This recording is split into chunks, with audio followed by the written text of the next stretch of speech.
Hello everyone, ako si Grant Matthew Zay Moribus ng STEM 11.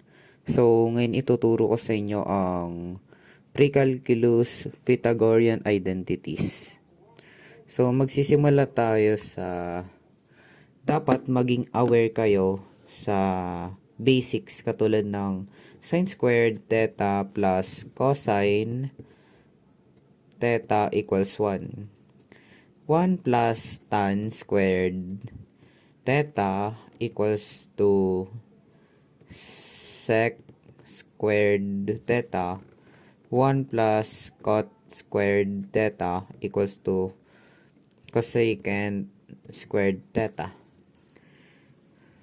Yung example naman natin dito is yung sin theta equals to 4 over 5. So, tapos, ito yung given natin. So, paano natin makukuha yung cosine theta is equals to ano? Para malaman natin yan, kailangan lang natin na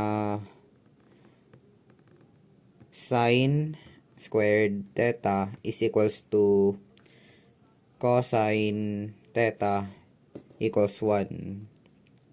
Tapos yung given ulit natin dito is yung 4 over 5. So, 4 over 5 squared plus cosine squared theta is equals to 1. Para dyan, kailangan lang natin yung 4 squared. Ang 4 squared ay 16 sa taas. Paano yan? Dahil 4 plus 4 plus 4 plus 4 pala siya. Tapos sa ano naman, 5 squared. So, ilang 5 sa 5? So, 5, 5, 5, 5, 5. Pag pinag-plus mo yun, 25. 5 plus 5 plus 5 plus 5 plus 5. Plus cosine squared theta is equals to, isipin na natin na 25 over 25 yan.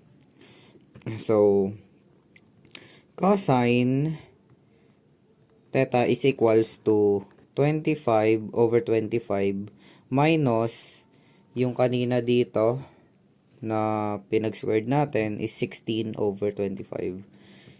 Equals natin siya. So, cosine squared theta is equals to, so, paano natin yan nakuha? Ipinag-minus natin yung 25. 25 minus 16 equals 9. Tapos sa 25, dahil similar sila, tsaka minus, parang bringing up na lang natin siya dito. So, wala na bawas, wala na dagdagan. So, magiging equals to 9 over 25. Tapos, square root ng 9 at 25. So, ang square root ng 9 ay 3. So, ilalagay lang natin dito yung square root ng 3, tapos square root ng 25. Ang 25 yan. Yan yung sagot doon.